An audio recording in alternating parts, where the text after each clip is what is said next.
All right, guys, coming at you live once again. So guess what happened? It happened again. Cardi B, the rapper, has come for me. This time regarding my statements pertaining to Sonya Massey, my perfectly acceptable statements pertaining to Sonya Massey. So I should say that she came for me over statements that she thought that I made, or I guess statements that she misunderstood that I made. The point is that she went live on X Spaces audio, and she was extremely upset with me, and I want you guys to take a brief listen to some of her thoughts. Candace Owens, because she made like such a, it's like, girl, why you always up, girl? Yeah, I'm going to give you guys my response to that very shortly. Plus, we've got JD Vance. He's in the hot seat for suggesting that we should not have a government that is run by childless cat ladies. Spoiler alert, I agree. And Elon Musk is under fire for suggesting that anyone who boycotts Bibi Netanyahu is anti-Semitic. Spoiler alert, I disagree. And yeah, that means Elon Musk is about to make me defend AOC. So I'm deeply upset with him today. But that's what we have coming up on Candace.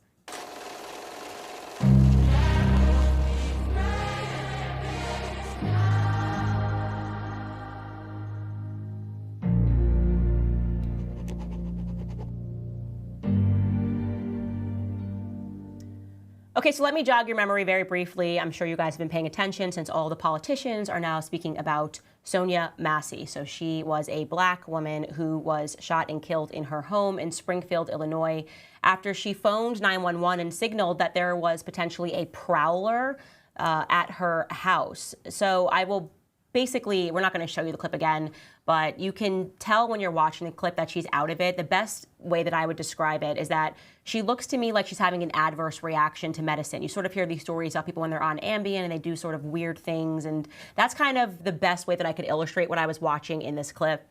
And I said in response to it that I did not deem the shooting to be justified whatsoever. I also said that the police officer would likely get into trouble since he signaled that he was going to shoot her in the head.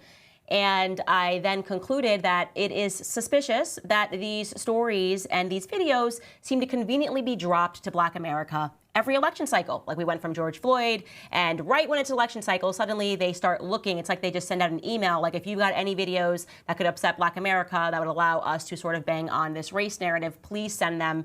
And immediately I point to the fact that Joe Biden was tweeting about this. Like, where was he the last 4 years in office? Did no other Black people or white people die at the hands of a police officer? No, of course not. But they liked the illusion of peace while they're in office, and then when they want a radical sea change, or if they want to stop somebody else from winning, they like to again drum up the race narrative. Totally sensible comments. I did not say anything that could have been deemed controversial. But Cardi B found it to be controversial, or she thinks that she found it to be controversial, because I think that she receives a lot of her information on the internet. So she may have saw a portion of my remarks taken out of context, because that's what happens. You got to let the internet. And she was upset. She was very upset. So let's take a listen right now to what Cardi B thinks she disagrees with. Take a listen. So the other person that I'm gonna call out is I can't even say her name, Candace Owens, because she made like such a, it's like, girl, why you always up, girl? Like seriously, why you always up? You know, I've been seeing clips of different things that she have said about different topics, and some of the things I'd be like, okay, you know, I would never give you a 10 because I don't like you. I'm never gonna give you a 10 because I don't like you. I give you an 8 or a 7 to certain things that she have said. You know, in the past year or something, she had been saying a lot of things that is like, it kind of makes sense, kind of don't, kind of makes sense, kind of don't. But yeah, but today she said something so disturbing about the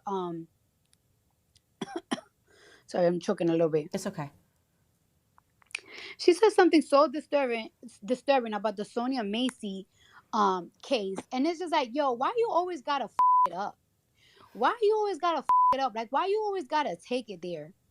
Like, it's like you always gotta take it there. And it's like, why you gotta take it there?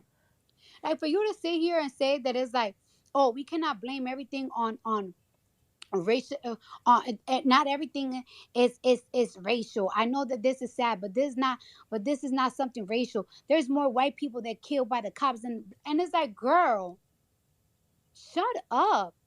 You don't feel one little bit of empathy, one little bit of sympathy of how this woman died. There was no argument, there was no conflict, there was no raised a voice, and she got shot.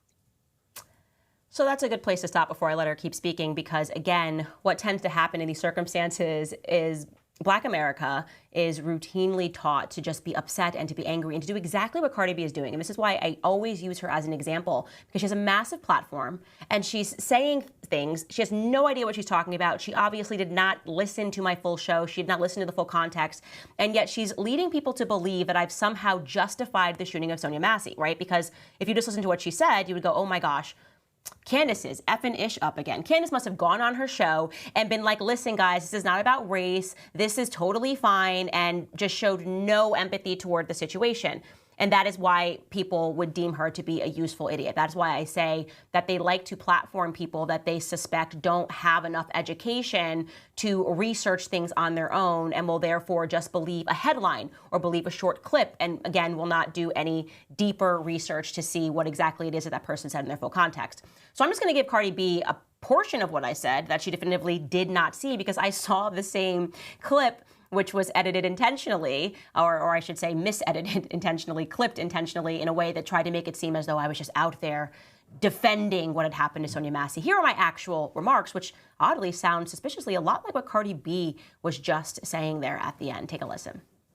Now, when this first was spoken about, we were told that, I don't know, there was some sort of a threat with the boiling water. Sure, yes, she's acting erratically, and there is a situation in which she could have thrown the boiling water at the police officers, but they were nowhere near her. And then they shoot her, which to me, given the context of the fact that you knew that this woman was not mentally there, and even if she did throw boiling water at you, I don't see how saying, she said, I will rebuke you. I think she said, in the name of the Lord. And then he says, no, you will not, because I will shoot you. I mean, that is like very extreme, very aggressive. And he then proceeds to, he says, I will shoot you in the face. I mean, that's just like, what are you even talking about?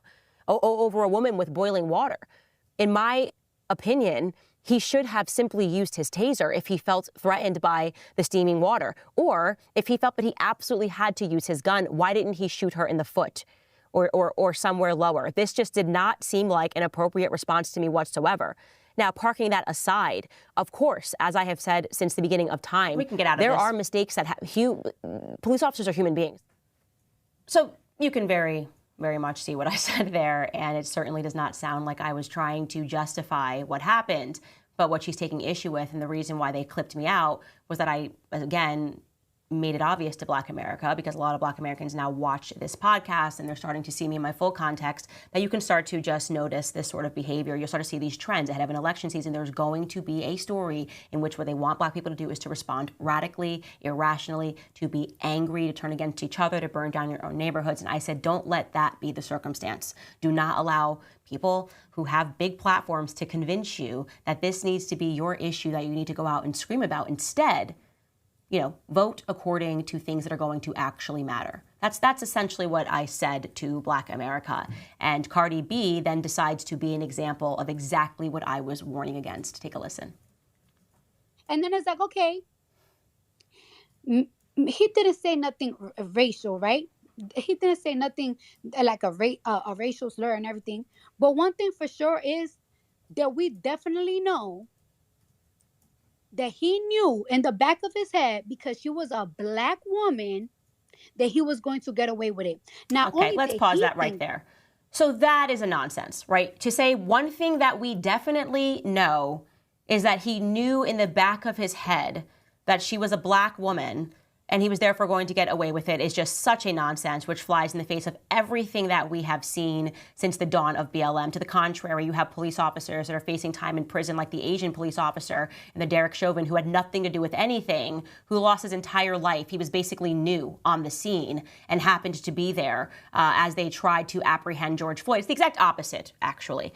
So the idea that this guy, that we have some shred of proof that this was racially motivated, is ridiculous. That is, again, the media trying to convince, and Cardi B getting in line with the media and trying to convince black people to see a race issue where it is not. And again, the only reason they're doing this, right? You don't see any example throughout the last 4 years of them since George Floyd really kind of hitting at this, hey, Black America, this shouldn't have happened. You should be angry. The only reason they are doing this is because we're in an election cycle. I am pointing out that because it is just so obvious. What a ridiculous thing. It is the one thing we definitely know is what was in the back of his head. That's what Cardi B is saying. Let's hear her keep going. That he was going to get away with it. Not only did he think that, the department thought that, because they didn't tell her son or her father that a cop shot her. So they definitely thought that it was going to get away from it, and it had everything to do with the fact that because it was because she was black. So nobody has to say a racial slur for you to know that it was racially motivated. Like, come on now. And then it's just like, yo, how old is Candace Owens? How old is Candace Owens? How old is Candace Owens? She gotta be around my age. Owens. How old is Candace Owens? How old is this bitch? She's 35 years old. Candace Owens, you're 35 years old. Sonya was 36 years old. Y'all practically have the same body frame. Y'all practically got the same body frame. Y'all both slim. Y'all, well, you 1 year younger than her. She's a mother. You're a mother. She's a daughter. You're a daughter. She has a father that care about her. You got a father that care about her. Bitch, this could be you one day. No, and it could be actually worse, because you the type of person that if a cop stopped you, you will get real sassy at the mouth. And as soon as you get sassy at the mouth, the motherfucker will shoot your ass. This lady didn't even got loud, didn't curse, didn't raise her voice, there was no confrontation. She got shot for no reason. And then you sit here and be like, oh, it's very convenient that it comes out when the Joe Biden, Kamala, and Trump thing going on. To be honest with you, when I saw that video, the last people on my head and the last thing on my head was Joe Biden, Kamala, or mother Trump. Okay, because it's not we can get out of this. So pointedly ridiculous. Again, how is it the last person that's on your head, specifically given the fact that Joe Biden actually made a statement on Twitter. They all were issuing remarks on Twitter regarding the shooting, which is why I was, of course, preempting Black America to be wary of this. Again, why are they not drumming this beat? Why aren't they beating this drum all throughout the time that they are in office? Why is it always an election year? Now, I just really want to back up and try to understand her logic there. She's trying to tell me that this could be me because she Googled my age, which I actually thought was pretty funny. That she live Googled and then she phonetically said, Owens, how old is this B? And she found out that I'm 35, and she's like, well, Sonya is also in the same age frame. She said Sonya was 36. I actually don't know if that's true. That Sonya was 36. She said, you guys are both also slim. Okay, so we're slim. And we both also have fathers that loved us, so that could be me. Okay, that is about the level of stupidity that I believe the left and the media just wants all Black people to be operating at. That is what I say over and over again. They essentially want to say, you look like this person, and so unless you react, this is literally going to be you tomorrow. Now, I didn't have a reaction, and I did not cover the Sonya Massey shooting because of the color of her skin or because of her body frame or because of some fear that this could not be me. I reacted to it because it was very similar to look at the shooting and to simply say what is true. And what I felt and what I feel is true is that that woman did not need to die that day. She just didn't. And I said that, and I'm a person that I'm radically pro-police. I think they have the toughest job. And that is part of the reason why I felt compelled to comment on this, is because we want to show that as people who are radically pro-police, we are sensible.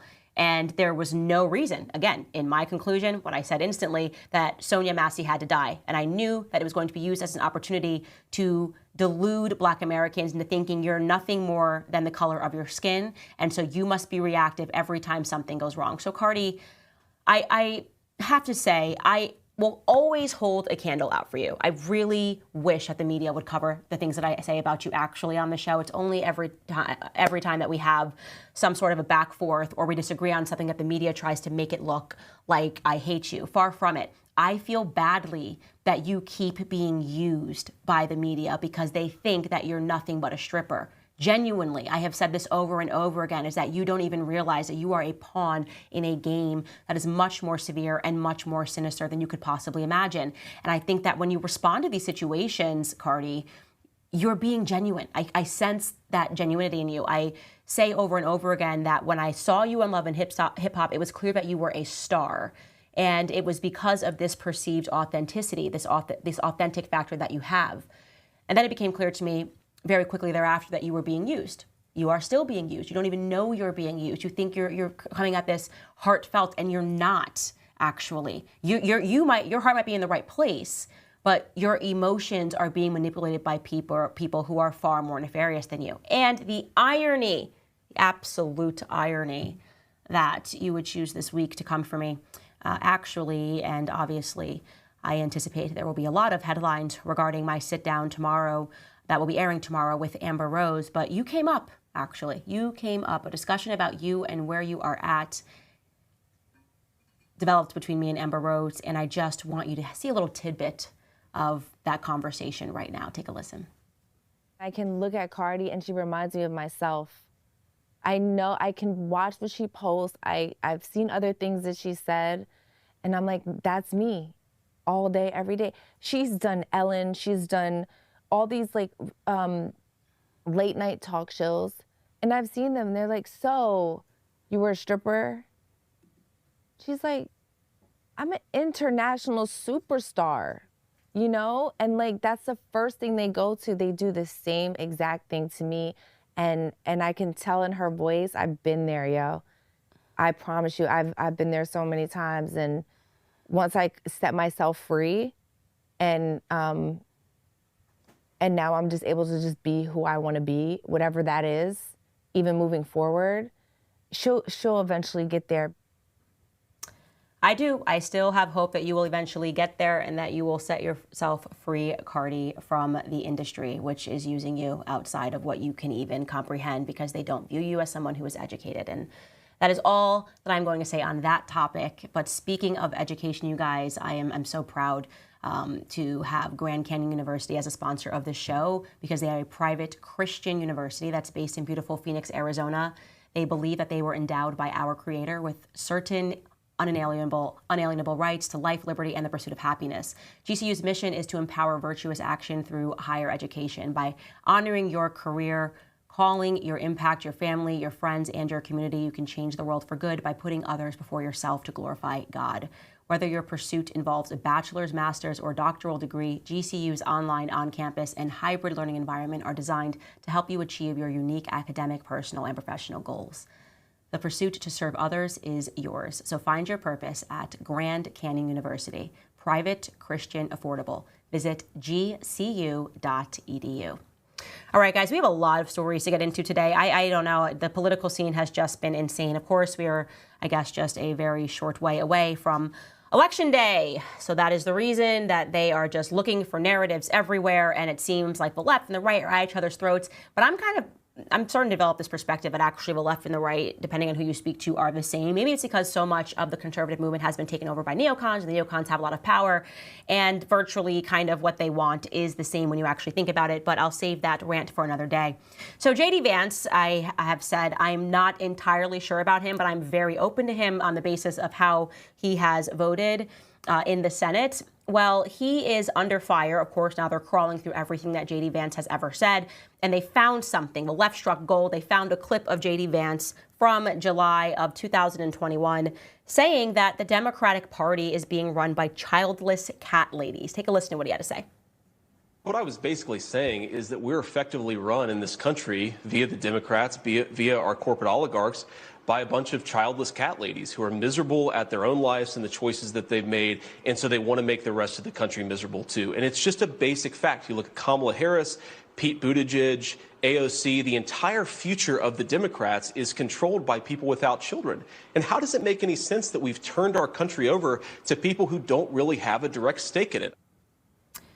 And he is totally correct. But like I said, you don't want to get in the way of a left who can seize on that and go, oh my gosh, how could he say this? And how can we get voters to be emotional? Because that's the name of the game. Okay, well, now we need to appeal to childless women and of course go out to our Hollywood stars who love the left, love the Democrats, and are really just exist now to do their bidding, and get them to say something emotional about these comments, which were made in 2021 and nobody cared when he said them. But take it away, Jennifer Aniston. She wrote this in an Instagram story post. She wrote, "I truly can't believe this is coming from a potential VP of the United States. All I can say is, Mr. Vance, I pray that your daughter is fortunate enough to bear children of her own one day.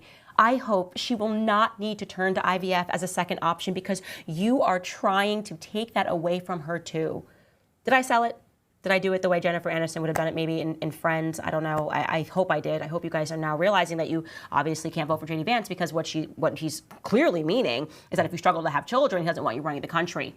No, of course, nobody with a brain cell, nobody that's sensible, nobody that's honest believes that that is what he is implying. Of course, he is saying something that is much more important, which is that we have a bunch of people who are creating policies, passing through policies, shaping the future of this country for the people who will inherit this country, which are somebody's children, my children, maybe it's your children, maybe it's your brother's children, and they don't think in that capacity. Now, he's not, of course, referring to people that are struggling to conceive because that would imply that they wanted to have a family, right? So if you are trying to have a family, it implies that your mindset is set in that direction. Of course, your mindset is going, okay, well, I want to have a family, so of course I'm going to vote according to those sorts of values because I'm hoping that one day my children will be able to benefit from those values in which I am voting for. Now, Blake Masters, I think, actually said this perfectly on Twitter. He wrote this: "In defense of J.D. Vance, political leaders should have children. Certainly, they should at least be married. If you aren't running or can't run a household of your own, how can you relate to a constituency of families or govern wisely with respect to future generations? Skin in the game matters." And I so agree with that. And you could actually say a lot more there in terms of having skin in the game. That's why I believe also that we need to have term limits, because if they think that they're going to get kicked out of D.C. in 4 years, then suddenly they have skin in the game of the American people, right? They're not getting money from lobbyists. They're going to have to go back and live like the American people, and they will perhaps pass through policies that will benefit the American people and not just make their lobbyists happy. So yes, it does make sense when we are seeing the sorts of policies that are getting pushed through. It is one of the reasons why you should consider when you are voting for any person, if they don't have a wife and they don't have any kids, what does that entail to you? What does that mean that their priorities are going to be? Well, even if you decide, okay, I'm just not going to be married and I'm going to be all by myself, I would imagine that over time, what develops is a selfish mentality. This is why they say you can get stuck in your own ways if you don't get married by, I don't know, a certain time frame. Let's say, like, you don't get married until you're 60. It's probably going to be harder for that relationship to be successful because you've spent your whole life being by yourself, not having to compromise, not having to share. I mean, you can even see this with only child syndrome. It's the same exact thing, right? Only child syndrome, what we're referring to are kids, they get into college and they have to share a dorm. And they're like, what the heck? I've never had to share anything in my life. They actually become quite selfish. I even noticed because, my firstborn son, he was used to the attention always being on him. And I thought, thank goodness we had a child quickly behind, because we had to sort of get that out of him in the first couple of months once my daughter was born, because he was just so used to being the star. And so I totally agree with that sentiment. Is not something that I hope J.D. Vance walks back. I hope it's not something that the Trump campaign asks him to walk back. I think it is something that needs to be heard. And rather than kowtowing to the left, rather than kowtowing to Jennifer Aniston and her emotions, or trying to pretend that this is about IVF or about infertility, we need to stand firm on what it is that we believe in as conservatives. And speaking of which, I am certain that all of you saw, just like I did, and I didn't even know what it was, the left freaking out about Project 2025, right? So much so that Trump came out and said, I don't even know what Project 2025 is. I don't know if he disavowed it explicitly, but he essentially said, I have nothing to do with Project 2025.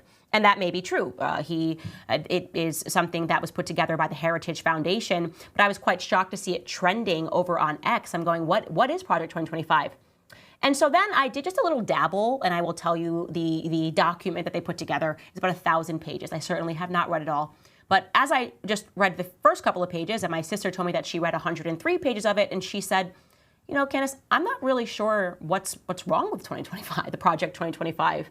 And I went, really? You haven't come across anything? She's like, no, it's sort of saying everything that we feel about DEI initiatives and things of that nature. And I went, oh, is this one of those things where conservatives are acting like cowards because we're allowing the left to seize the narrative? I call it the game of disavow, where they essentially just create a field of peer pressure and a bunch of people start asking you about something that you don't even really know what it is or what the person has said or what the thing or the pamphlet says, but you're just like, I disavow it. I disavow, please just stop. I just don't want to be under this attack.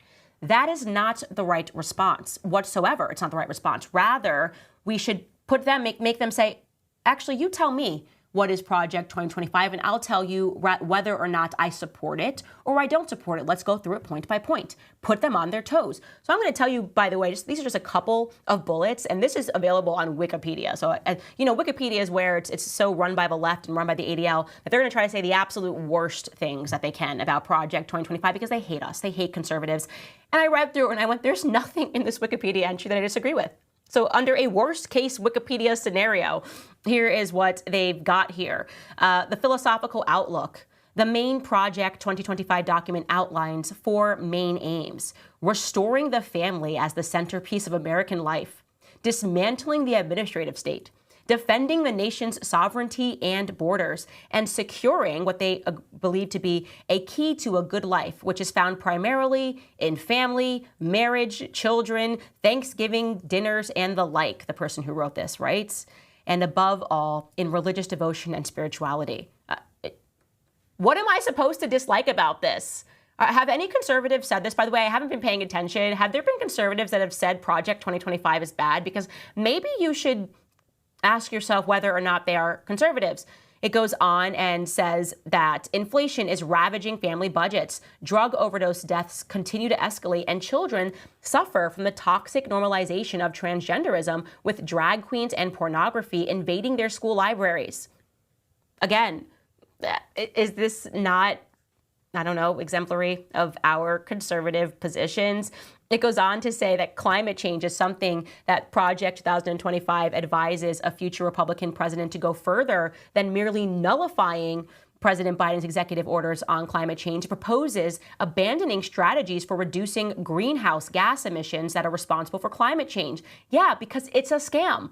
That is a conservative perspective. That climate change is a scam. They are taking your tax dollars, telling you that they're going to reduce carbon in the air, and they're lying. It's been proven over and over again that the IPCC is a hack organization, and they basically pretend like we can have an impact on the environment through means like the Paris Accord, which doesn't even include the biggest contributor to carbon emissions, which is China. It's all a nonsense. It's all a lie. It's all about making you emotional and agreeing to give the government more power and to give the government more money.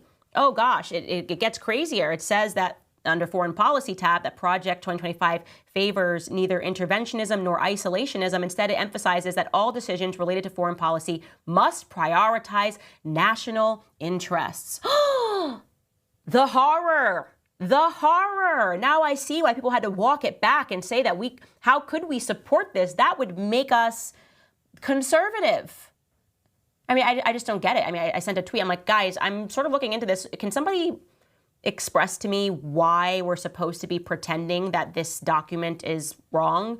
And Mike Cernovich offered that, keep looking into it. It may be a Trojan horse. It may be more neocon-y on the topic of foreign policy. And I promise that I will look further into the foreign policy aspects of this document. But I can tell you by just having a brief look here, Project 2025 sounds pretty good to me. So if I run for president, I want you guys to know in the future, and they step to me and they say, do you Project 2025? I'm going to look them straight in the face and I'm going to say, yes, all of it. That's what we're going to do. We are going to be doing Project 2025. We're going to restore families. We're going to restore faith. And unless you can explicitly point to me what in this document you find problematic, I'm not going to fall for your system of do you disavow and trying to make me fearful to stand by what I deem to be conservative principles. Speaking of which, you guys, before we talk about Elon Musk and how he's going to force me to defend AOC today, I do want to recommend to you guys that if you are struggling in the same way that many families are struggling to support themselves right now in this economic moment, and you feel as though you are taking a step back every month instead of moving forward, please call my friends in American Financing. They are there to help when the bills are higher than what you bring in every month, and you have to swipe that credit card to cover the difference, and you feel like the debt just keeps adding up. Well, if you own a home, American Financing can certainly help you break free from that cycle. American Financing is saving people just like you an average of $854 a month. Think about what you could do with an extra $800 every month and not having to worry about those minimum monthly payments. And even better, it costs nothing to find out how much you can save. All it takes is a quick call to American Financing, and if you start today, you may be able to delay 2 mortgage payments. So call American Financing today and start your journey towards being credit card debt-free. The number is 800-795-1210. That's 800-795-1210, or you can visit americanfinancing.net/Owens. Okay, Elon Musk woke up. Elon Musk was trending. By the way, I love that. One thing you could say about Elon Musk is he really must believe in free speech, because the fact that Grok had a whole statement about how people are questioning Elon Musk, and Grok is the AI that sums up what the controversy is. And I don't know what happened. I kind of missed it. I woke up and then saw that he was trending over statements that he made about anti-Semitism, and people were essentially saying, this is not the Elon Musk that I invested in. This is not the Elon Musk that I believed in. And so I will tell you, I guess, one snippet of what went down, because it was hard to follow all of it. But AOC tweeted this yesterday regarding Bibi Netanyahu's speech, in which, by the way, Elon Musk attended, which I'm not sure what drove him to attend it. Maybe it's because he met Bibi Netanyahu recently, but he was one of the people that was in the audience offering him, I guess, more than 50 standing ovations is what Bibi Netanyahu got. But AOC's tweet reads, "Just so we are clear, Netanyahu has lost so many people that he is addressing just a fraction of Congress. When this happens, they fill the seats with non-members, like what they do at award ceremonies, in order to project the appearance of full attendance and support." So that's a factual statement there. There's nothing there that she said that I guess we should be too upset with. I covered that yesterday on the show, that a ton of people in Congress were declining to attend. Thomas Massey being one of them, who has been my favorite congressman for years. You can check the tapes. I have had him on my show way before October 7th, saying that he was an ideal congressman because he really stands by the American people and always votes against every single dollar going overseas. More people in Congress should be like him. But Elon Musk responded this to AOC. He wrote, "The Democratic Party has become openly and boldly anti-Semitic." So hard to garner whether he's saying her tweet itself is anti-Semitic, which I certainly hope he's not implying that by her telling us that they are creating an illusion that what you are seeing is a show. And that happens over and over again. Honestly, the world has become a stage. It really has become a stage. And she's letting you know that you're seeing this as if it was roarish applause and that your Congress agrees with him. But the reality is they basically had to get in actors in there. Maybe they were like, yeah, you're an intern, you fill this seat, you'll fill this seat, because we want to create the illusion that he has the full support of Congress when he doesn't. That, frankly, shouldn't be allowed. But she's telling us that it is. Maybe what he meant was that the people that are boycotting this event, all of the congressmen who are boycotting it, are anti-Semitic, because why else would you boycott? Okay, that still doesn't make any sense to me. Does that make any sense to you? Because then he would be essentially saying that Thomas Massey is anti-Semitic. And I have some strong feelings about that. I think most of you guys understand how I feel about Thomas Massey. I think he should be president of the United States. I would crawl over broken glass to vote for Thomas Massey for president of the United States. So if Elon Musk is going to come for Thomas Massey, then Elon Musk is coming for me. If the implication is that Thomas Massey cannot represent the American people by saying, I'm not showing up to this war show, because that's what it is. It's about promoting war with Iran, because that's what Bibi Netanyahu wants. If that makes him anti-Semitic and makes him an enemy of Elon Musk, because I guess him and Bibi are friends, then I guess me and Elon Musk, we ain't on the friendly side. That's how I feel. That is how strongly I feel about the work that Thomas Massey has done. He is exemplary of everything, every bit of character that every single person that we send to DC should have. And yet we don't have that. And this brings me to the next question. What is anti-Semitism? Because I'm going to tell you guys, I'm getting real tired of what is so obvious. I'll tell you what it is. The definition of anti-Semitism is everyone in the world is allowed to critique Bibi Netanyahu, just not you Americans. I think that's where we're at right now. That's today's definition. Don't forget that I once spoke to a rabbi extensively, and he told me that the definition mutates, so they can drop it and change it every day. But I would say officially, as of yesterday, the definition became that everyone in the world is allowed to critique Israel and allowed to critique Bibi Netanyahu, except for the Americans who are funding him. If Americans do it, then we get to call them anti-Semitic and try to ruin their lives. And I'm going to show you an example of that. People who have openly critiqued Bibi Netanyahu and have not been called anti-Semitic. And I think the greatest example of that would be Ari Emanuel. I would argue that Ari Emanuel is, from a business perspective, one of the most powerful Jews in America. I think that's an absolute fact. He owns Endeavor. They own a ton of companies that are under the Endeavor brand, the UFC being one of them. Ari Emanuel notoriously got Kanye West blacklisted from Hollywood by writing a letter. After he wrote that letter, Kanye West, who's one of the most famous people in the world, was dropped from Adidas, dropped from Gap, okay, over his anti-Semitism. Listen to Ari Emanuel speak about Bibi Netanyahu. This was taken, I believe, in May, just a couple of months ago. Take a listen.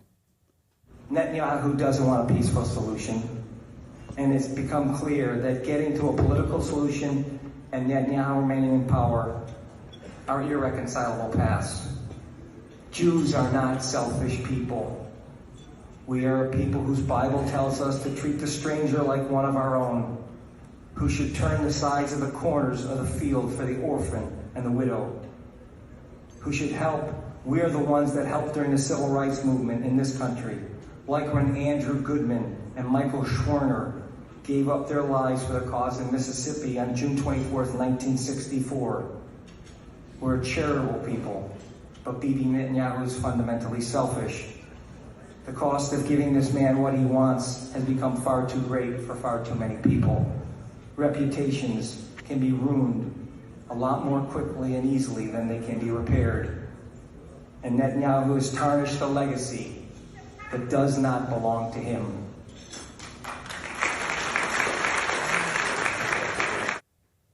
By the way, you should go pursue that speech in its entirety, because I'm pretty sure it's been what people like me have been saying for a very long time, that everything that he has done has been a disaster. And for everybody who thinks that it's the rise of anti-Semitism in America, maybe you should try to see it through the lens of it's the rise of people who are standing up to Bibi Netanyahu, are getting tired of his thuggery. And I want to be clear, I believe that it is thuggery that he is doing. I'm going to show you a clip of Bibi Netanyahu in a moment. But first, I want you to watch this video because, again, apparently if you say it and you're black and American, that makes you anti-Semite.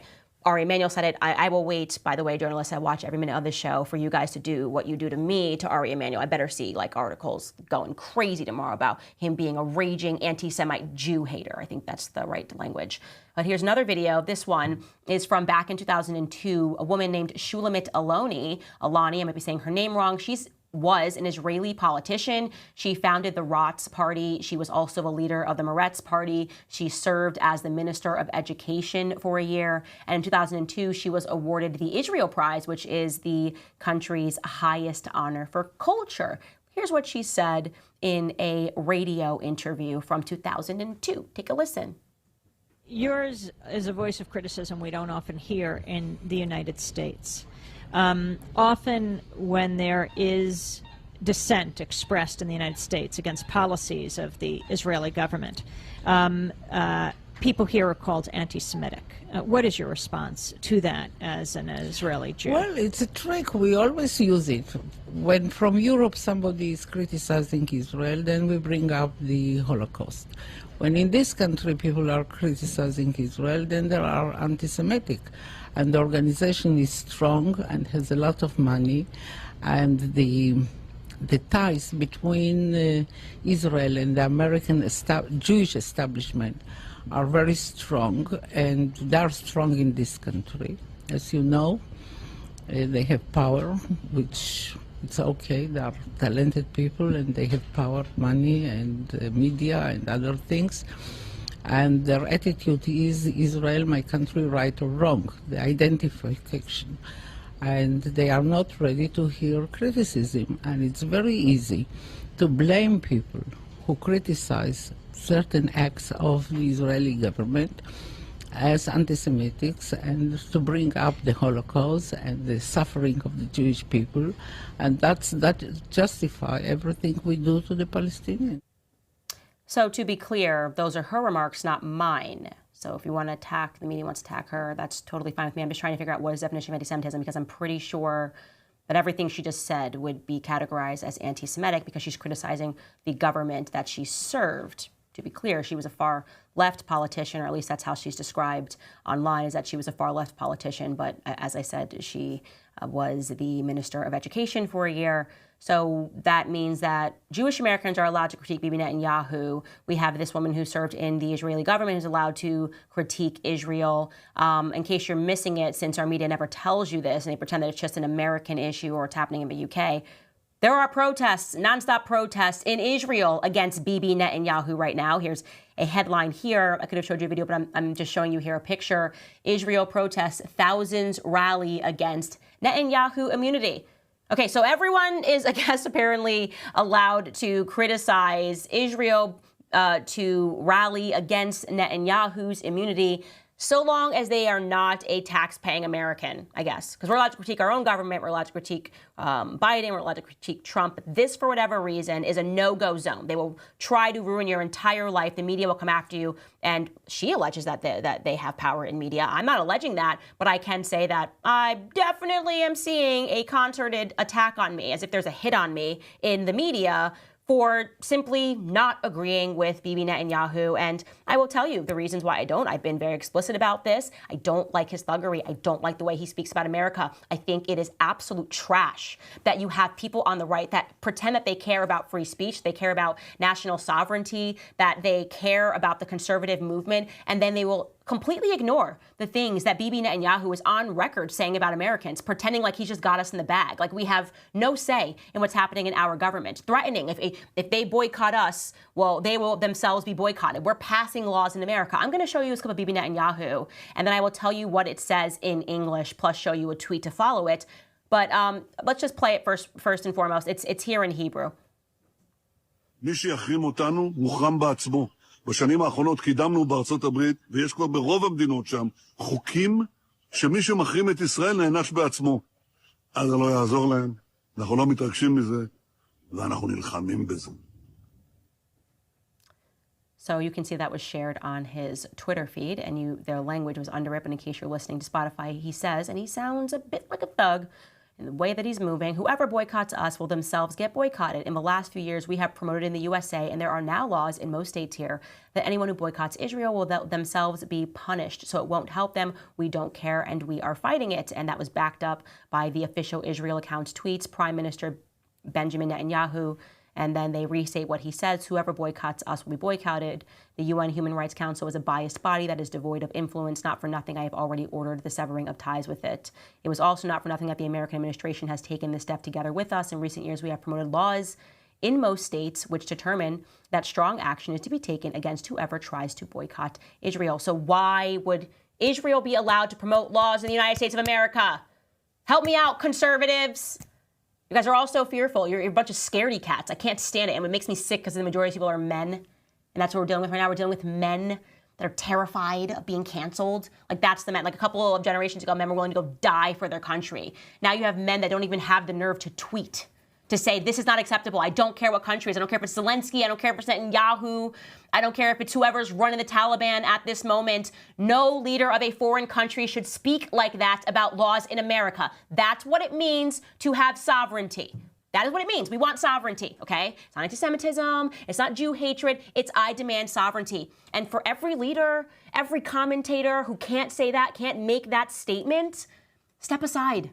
Genuinely, I reserve such anger and frustration for the wimps that I see on a day-to-day basis. I'm just scared. I don't know. I don't want to get canceled. I'm so scared. You're just a bunch of, I don't even want to say women, because I'm a woman. I just little girls, you know? And I can't even say that because my little girl's tough. You guys are pathetic. You guys are pathetic. And further to the point of how pathetic we've all become, it's like watching what is so clear to me to be federal agitators. You guys remember this. I said yesterday, when these protests were going on, and just conveniently, everybody, you've got neocons. Oh my God, look at this Netanyahu speaking, and this person's burning an American flag. I guess this means that people from the Middle East are evil and backwards. And it's a perfect narrative. I saw that video, and I'm going to show it to you right here.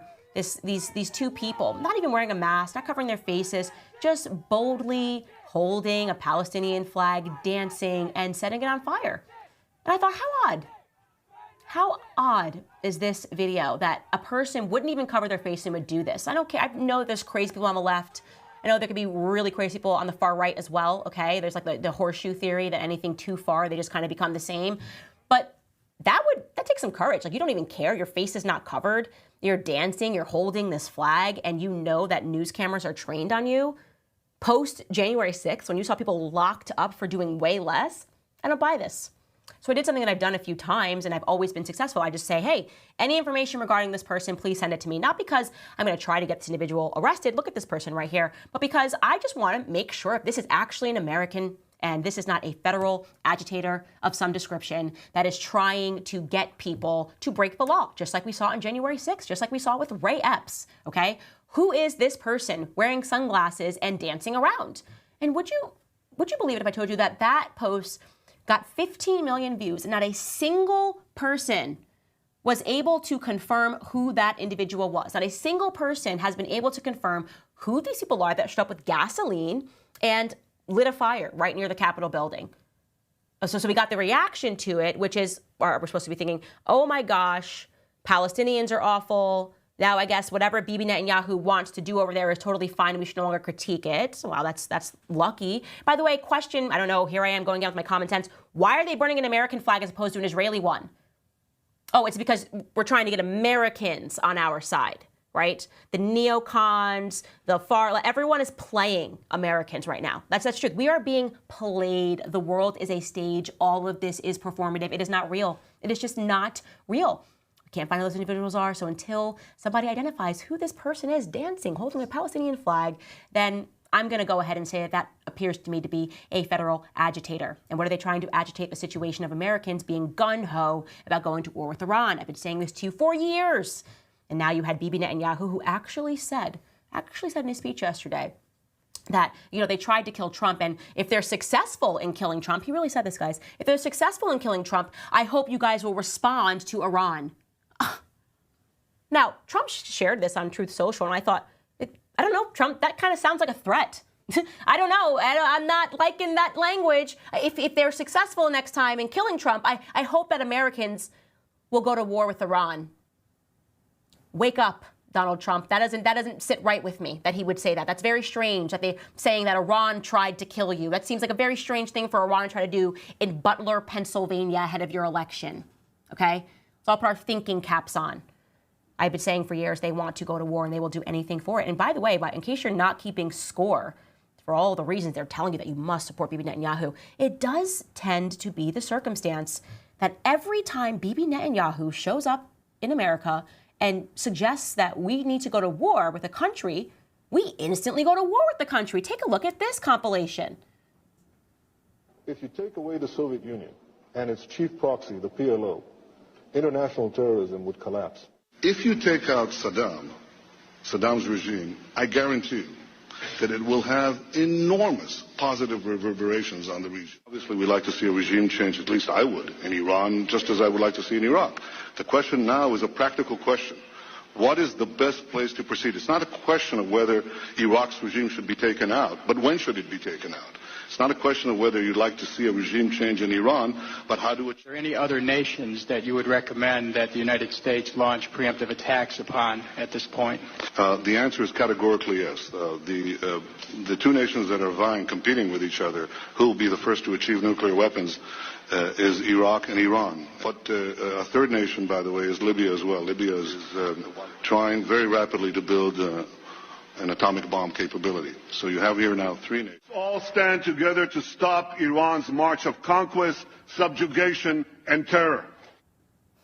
Iraq, Libya, Syria. He says it, we do it. And now he's saying that Iran might kill President Trump. And if he does, then we better we just better all say we're going to war right now and not ask any further questions. Let me tell you something right now. Something happens to President Trump, I'm going to have a lot of further questions. And I'm going to make this statement to the American people. Please listen to me.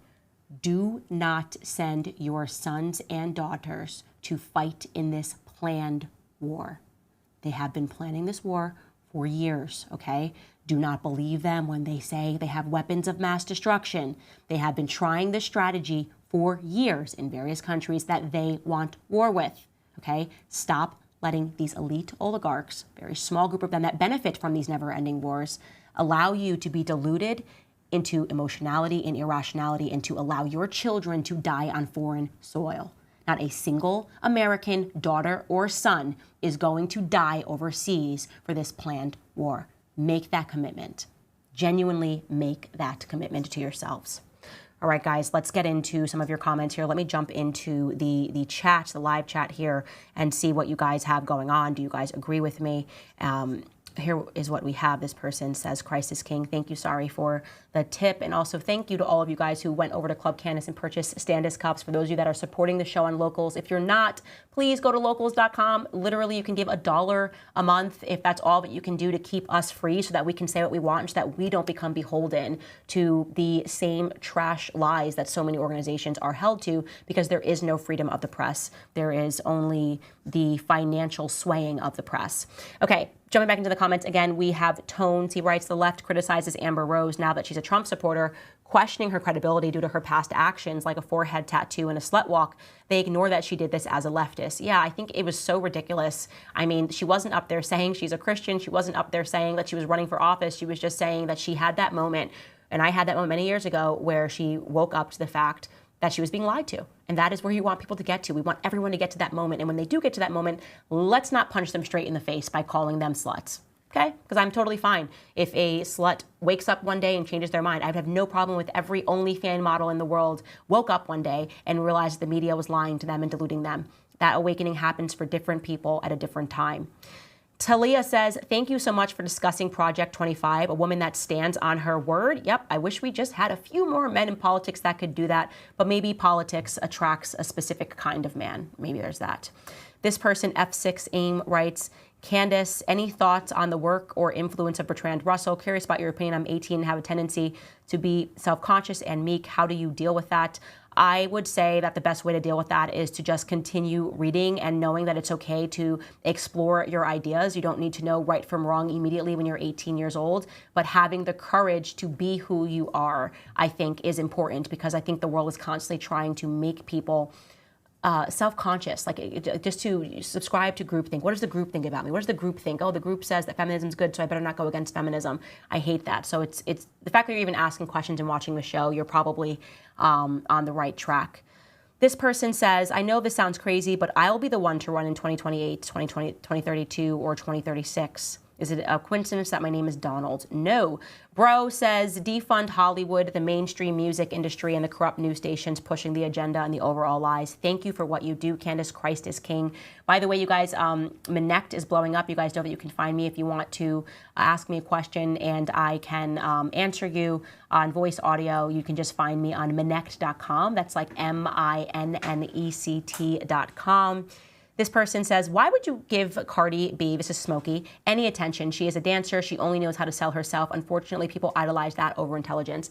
I disagree. And for the reasons that I just said about Amber Rose, I think that Cardi B is somebody that wound up in an industry that is incredibly satanic, and that her soul is fighting to survive right now. And I just sense in her that there is this element that is genuine, and she's genuine even when she's being wrong. And so if we can start with people that are just genuine, even in being wrong, then we probably have a chance to redeem them or to change their minds. I don't think we should just give up on everybody who gets it wrong, because I once got it wrong. There's that too. I would be a total hypocrite to have that perspective on her when I came from the left and I held a lot of leftist perspectives when I was younger.